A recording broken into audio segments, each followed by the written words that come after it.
Hi friends, welcome to Yog stock.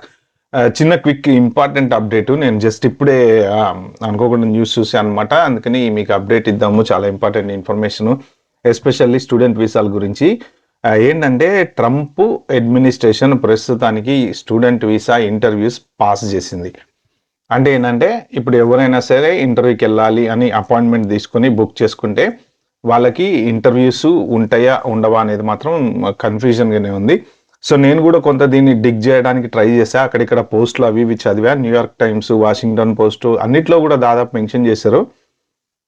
వాళ్ళు ఏం చెప్తున్నారంటే the Trump administration is pumping the brakes on all foreign student visas and considering whether to vet new applicants based on their social media posts. అంటే ఇప్పుడు ఈ social media పోస్టులు ఎవరెవరైతే గనక అంటే వాళ్ళవి ఏమైనా ఉన్నాయా, ఫస్ట్ ఆఫ్ ఆల్ ఇదేంటంటే డీప్ వెట్టింగ్ అని చెప్పేసి వాళ్ళు చెప్తున్నారు అనమాట. సో ఇది ఒక్క F1 కాకుండా F1, M visa, J visa, మోరల్లెస్ అన్ని స్టూడెంట్ రిలేటెడ్, ప్రొఫెసర్ రిలేటెడ్ ఇలాంటి వీసాలు అన్ని కూడా పాస్లో పెట్టారు. ఆల్రెడీ ట్రంప్కి హార్వర్డ్కి బాగానే టగ్ ఆఫ్ వార్ అయితే జరుగుతుంది. మొన్న ఫెడరల్ కోర్టు కూడా బ్లాక్ పెట్టింది. దాని తర్వాత ట్రంప్ ఒక $100 మిలియన్ ఫండింగ్ ఆఫ్ చేసేసాడు. సో మళ్ళీ వాళ్ళకి వార్నింగ్ ఇచ్చాడు, 72 అవర్స్లో నాకు కావాల్సిన ఇన్ఫర్మేషన్ ఇవ్వమని. ప్రెసెంట్ ఇప్పుడు మార్కో రూబియో అన్ని యుఎస్ ఎంబసీస్కి చెప్పింది ఏంటంటే ఇమ్మీడియట్గా పాస్ పెట్టేయండి ఇంటర్వ్యూస్. స్టూడెంట్కి సంబంధించిన ఇంటర్వ్యూస్ ఏమున్నా సరే ఇమ్మీడియట్గా పాస్ పెట్టేసేసి వాళ్ళని వెట్టింగ్ చేసిన తర్వాత మళ్ళీ మనం ఇంటర్వ్యూ ప్రొసీజర్ స్టార్ట్ చేద్దామని. బట్ నేను కూడా అంటే ఎన్ని రోజులు ఉంటుంది ఏంటి అది అండర్స్టాండ్ చేసుకోవడానికి ట్రై చేశా, కానీ నాకు దానికి ఎక్కడ ఇన్ఫర్మేషన్ అయితే కరెక్ట్ దొరకలేదు. వీళ్ళు ఇచ్చిన ఇన్ఫర్మేషన్ ప్రకారం secretary of state Marco Rubio ordered US embassies and consulates on Tuesday to pass any student visa applicant interviews according to an internal cable. ఇది వాషింగ్టన్ పోస్ట్లో వచ్చింది. Effective immediately in a preparation for an expansion of a required social media screening and vetting. Consular sections should not add any additional student or exchange visitor, F visa, M visa and J visa appointment capacity until further guidance is issued. అంటే ప్రస్తుతానికి ఇది మాత్రం పెద్ద bombshell. ఎందుకంటే పాపం ఇప్పుడు ఈ year ఎవరెవరైతే స్టూడెంట్స్ యుఎస్ వద్దాం అనుకుంటారో వాళ్ళ నెత్తిన మాత్రం బండరాయి తీసుకొని కొట్టినట్టు అయింది. ఎందుకంటే దీనివల్ల వచ్చిన పెద్ద ప్రాబ్లం ఏంటంటే ఇప్పుడు వీసా అపాయింట్మెంట్ హాల్ట్ చేశారు కదా, చేయడం వలన ఇప్పుడు ఒక 1 వీక్ 2 వీక్స్ 3 వీక్స్ ఓపెన్ చేశారు అనుకోండి ఫర్ ఎగ్జాంపుల్, ఈ అపాయింట్మెంట్స్ ముందరికి వెళ్ళిపోతాయి. ప్లస్ వేరే వాళ్ళు వెయిట్ చేసే వాళ్ళు కూడా మళ్ళీ ముందరికి జరుగుతారు. మొత్తం క్లమ్జీ అయిపోతుంది. ఇప్పుడు ఎవరన్నా జూన్లో స్టార్ట్ చేయాల్సిన వాళ్ళు, జూలైలో స్టార్ట్ చేయాల్సిన వాళ్ళు, లేకపోతే ఇట్లా ఈ స్టార్ట్ డేట్ ఉండే వాళ్ళకి చాలా ఇబ్బంది అవుతుంది. ప్లస్ ఆల్రెడీ రిజెక్ట్ అయిన వీసా వాళ్ళు ఉంటారు కదా, వాళ్ళకి హెడ్ ఏక్. ఇప్పుడు అంటే ఈ అపాయింట్మెంట్ సిస్టమ్ మొత్తం అంతా క్లమ్జీ అయిపోతుంది. నా ఉద్దేశం ఏంటంటే వీళ్ళు ఇదంతా ఎందుకు చేస్తున్నారు అంటే ఈ హార్వర్డ్ యూనివర్సిటీ రచ్చ వల్లనే ఇదంతా జరుగుతుందేమో.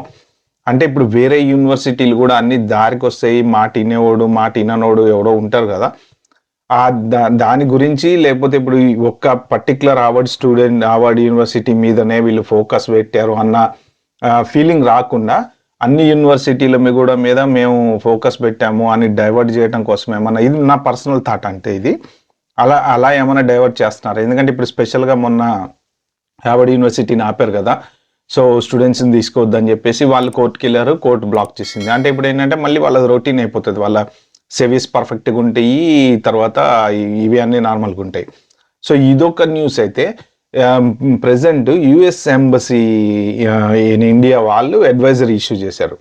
ఇది కూడా ఒక ఇంపార్టెంట్ న్యూస్. ఇది అడ్వైజరీ ఏమి ఇష్యూస్ చేశారు అంటే నేను ఒకసారి ఎక్స్ పోస్ట్ మీకు ఒక్కసారి చదివి వినిపిస్తాను నేను. సో వాళ్ళు ఒక ఫ్రెష్ వార్నింగ్ ఇచ్చారు. ఏమి ఇచ్చారు అంటే if you drop out, skip classes or leave your program of study without informing your school, your student visa may be revoked. ఇది ఒక పెద్ద హెడ్ఏక్ అని చెప్పాలి. వాళ్ళు క్లియర్గా మెన్షన్ చేశారు. అంటే మీరు క్లాసెస్కి వెళ్ళకపోయినా, లేకపోతే కాలేజ్ మానేసినా, లేకపోతే కాలేజ్లో ఇన్ఫార్మ్ చేయకపోయినా, ఎటువంటి కాలేజ్ రిలేటెడ్ డిఎస్ఓకి కనుక మీరు పర్ఫెక్ట్గా ఇన్ఫార్మ్ చేయకుండా కనుక బయటకు వెళ్ళినా, లేకపోతే మీరు అటెండెన్స్ అవ్వాల్సిన టైంలో అవ్వకపోయినా, ఎటువంటిది ఉన్నా సరే main without informing your school అది ఉంటే కనుక మీ వీసాస్ క్యాన్సిల్ చేస్తాము అని ఫుల్ క్లారిటీగా చెప్పారు. Always adhere to the terms of your visa and maintain your student status to avoid any issues. అంటే ఇక్కడ క్లియర్గా చెప్పేది ఏంటంటే మనము వీసా తీసుకున్నప్పుడు దానికి 100 టర్మ్స్ అండ్ కండిషన్స్ ఉంటాయి ప్రతి దానికి. అంటే మనం ఇవి మన డ్రింక్ అండ్ డ్రైవ్లు కానీ లేకపోతే పార్కింగ్ టికెట్లు కానీ లేకపోతే ప్రతిదీ ఇప్పుడు ఆ వీసా కండిషన్లో ఏదున్నా క్రిమినల్ నెగ్లిజెన్స్ కానీ లేకపోతే ఎక్కడైనా తాగి గొడవలు చేయడం కానీ రోడ్ల మీద పబ్బుల్లో బార్లలో చేయడం కానీ సో ఏ ఉన్నా కానీ వాళ్ళు ఇచ్చే కండిషన్కి ఎగైనెస్ట్ ఉంటాయి అన్నమాట. కండిషన్ ఏంటి అంటే మేము వెళ్తాము, చదువుకుంటాము, యుఎస్ రూల్స్కి మేము ఒబే అవుతాము, యుఎస్ లాని రెస్పెక్ట్ చేస్తాము, ఎటువంటి ప్రాబ్లము క్రియేట్ చేయము, చదువుకుని వెళ్ళిపోతాము అని మన సంతకం పెడితేనే వాడు వీసా ఇస్తాడు రూల్స్ ప్రకారం. సో ఆ టర్మ్స్ అండ్ కండిషన్స్ అన్నీ మనం చదవం కదా, ఏజెంట్ పేపర్ వర్క్ చేతికి ఇస్తాడు, పోతాం, స్టాంపింగ్ చేయించుకుంటాం, అమెరికా వెళ్ళిపోతాం. ఇవన్నీ రూల్స్ ఎక్కువ. ఇప్పుడు ఏంటంటే ఇష్యూస్ జరుగుతున్నాయి కాబట్టి టక టక టక టక టక ఈ రూల్స్ అన్నీ బయటపడుతున్నాయి అనమాట. సో కాబట్టి ఏంటంటే స్టూడెంట్స్ ఎవరైనా ఉంటే మాత్రం వీళ్ళు చాలా క్లియర్గా చెప్తున్నారు. సో ఏదన్నా సరే జాగ్రత్తగా ఉండండి. ఏ ఒక్క పాయింట్ మీద అయినా సరే వాళ్ళు సెవీస్ క్యాన్సిల్ చేసి సింపుల్గా ఇండియా పంపించే ఛాన్స్ అయితే ఉంది.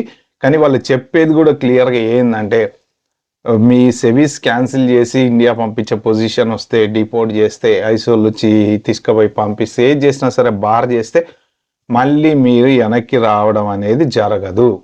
యుఎస్ రావాలంటే ఇంపాసిబుల్.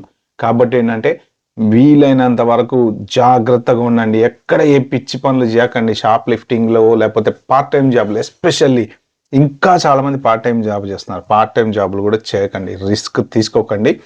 సో ఈ 2 ఇంపార్టెంట్, వెరీ వెరీ ఇంపార్టెంట్ ఇన్ఫర్మేషన్లు ఇప్పుడు నేను మీతో షేర్ చేసుకున్నా. ఈ వీడియో మీరు వీలైతే కొంచెం మీ ఫ్రెండ్ సర్కిల్లో షేర్ చేయండి. ఎందుకంటే అపాయింట్మెంట్స్ కోసం ఇంటర్వ్యూకి వెళ్ళే వాళ్ళు ఉంటారు కదా, సో వాళ్ళకి యూజ్ అవుతుంది. Okay friends, like, share, subscribe my channel. By by, thank you.